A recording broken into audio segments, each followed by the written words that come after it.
guys, my name is Jennifer Brave. I am the founder and owner of Facets Relational Care, and I'm going to be continuing my series today on identifying different types of abuse.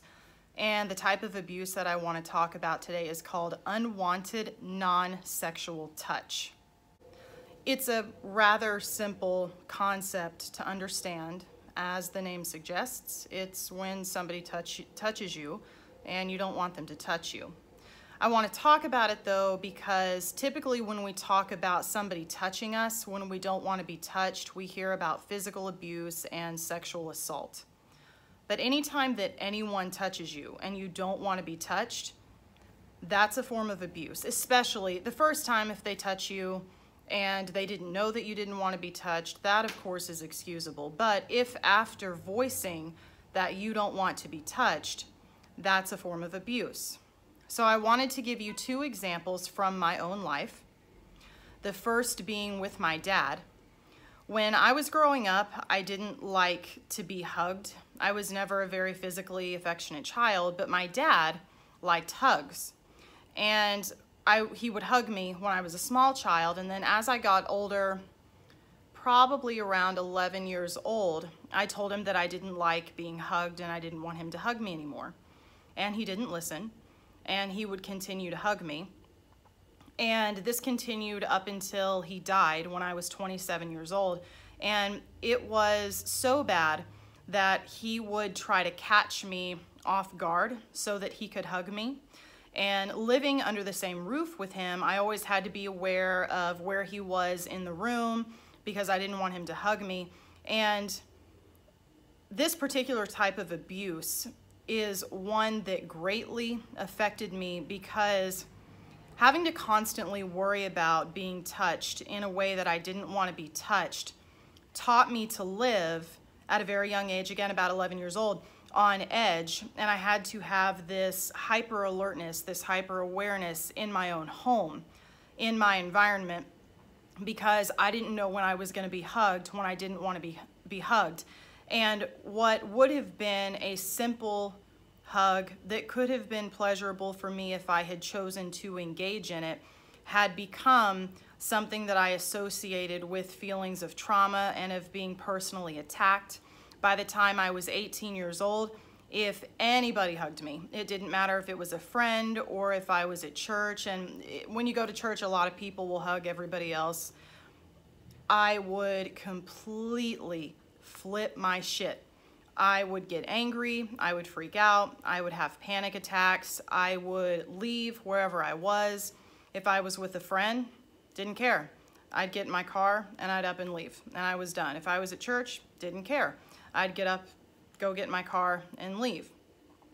It had gotten so bad that not wanting to be hugged, not appreciating that form of physical affection, transferred over to other types of touch. It got to the point by the time I was 18 that if somebody bumped into me or if I had to sit in a crowded space, like if I couldn't get an end seat, I would become really uncomfortable and I would have panic attacks. I would have Sundays when I went to church, and if all of the end seats were already taken, I would just leave and go home because I didn't want to stay and risk having to sit between two people and have them touching me on either side. I couldn't do that. In fact, actually to this day, when I'm flying in an airplane or if I'm in any situation where, seating like that has to be arranged, I will specifically state I want an end seat, or if it's at a table, I want to be at the head of the table on one end or the other, because I don't like being between two people. That's still a very aggravating thing for me today. And granted, it doesn't cause panic attacks today, but it is very frustrating. And depending on the situation, I will still decline to participate if I can't sit someplace without other people around me. Had I not grown up in a home where hugs were used as a form of abuse, which taught me to hate being touched even more than I already did, and to be hyper aware and hyper alert of my surroundings and instances where someone could bump into me or touch me in any sort of a way, I don't think that I would have that problem today. I mean, if I go shopping and it's like Black Friday or something, and every place is full and everybody's trying to spend all their money, I won't even go into a place if it seems really crowded because I don't want to have to walk through crowds of people. I just stay home. The last few years of my dad's life, so when I was 24, 25, 26, 27, I dreaded going home and visiting my parents because my dad got to the point where he would start chasing me around the house, following me around the house, trying to corner me so that he could get a hug from me. It was so bad that I would have to leave and go out of the house to the front yard. I would have to go get in my car, which was in the driveway. I avoided going to visit my parents, to visit my mom, specifically because I didn't want to go over there and have my dad try to force me to hug him. So it got to be a really big deal. So that is a form of unwanted non-sexual touch, and it is a form of abuse. I'm going to give you one other example from my life, and this was when I was married.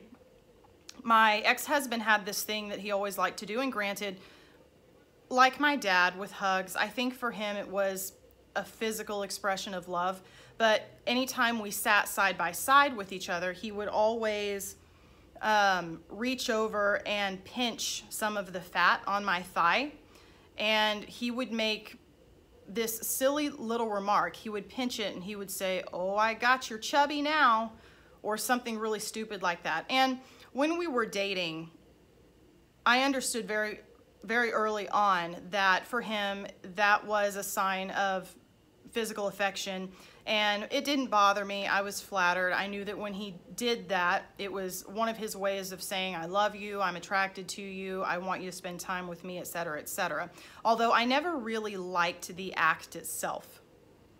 And as typically happens with relationships that progress, people that get married, what used to be cute when you were dating can become really fucking annoying when you're married. And I got to that point. And I told him, "I don't like it. I can't stand it anymore. Do not pinch my thighs. It drives me absolutely crazy." And for the duration of our entire marriage, he did not stop. It was constant. It was to the point where I didn't even say anything because I knew he was going to do it. I had to, if we were in the car, he would do it a lot then because I was in the car and I couldn't get away from him. But I wouldn't sit next to him at home when we were watching TV or things like that. I would try to get as far away from him as possible and sit on the opposite end of the couch because I didn't want him to reach over and pinch my thigh and make some sort of comment about how he's grabbing my chubbies. So that's another example of unwanted non-sexual touch. It is a form of abuse. Again, to water it down very simply, if someone touches you in a non-sexual way and in a non-violent way and you don't like it, voice that. Make sure that they understand that you don't like it. If they continue to do that, that is a form of abuse. You do not deserve that treatment, nor should you receive that treatment, and it's okay to place the necessary boundaries in place that you need to use in order to protect yourself from that. So an example of a boundary, again, in my case with my dad, I had to stop visiting home, which was very unfortunate, but in order to set that boundary and protect myself, that was the only thing that I could do. I would have to see my mother in places outside of the home because I couldn't go home. With my husband, when we weren't in the car together, anytime that we had to sit next to each other, I would try to strategically make sure that I sat as far away from him as I could so that he couldn't do that. And then ultimately later, I filed for a divorce and left for many, many other reasons. That is just on the bottom of the list. But those are examples of boundaries that I had to place when people in my life were touching me and they wouldn't stop touching me and I didn't want them to touch me and they wouldn't listen. And again, it's important because something as simple as non-sexual touch, maybe somebody stroking your hair or stroking your cheek or coming up behind you and squeezing the back of your neck. Those things, if they're unwanted and you receive them again and again and again when you don't want them, that can cause a type of trauma. Again, going back to the example with me and my dad, not only were hugs traumatic for me, but again, it spread to forms of touch in general. People bumping into me, sitting between other people, just having my arms in contact with other people. That's not okay. that ruins the physical touch, that stuff like that is normal, and then other types of physical touch that perhaps you enjoyed. So, unwanted non-sexual physical touch is a form of abuse. Don't put up with that shit.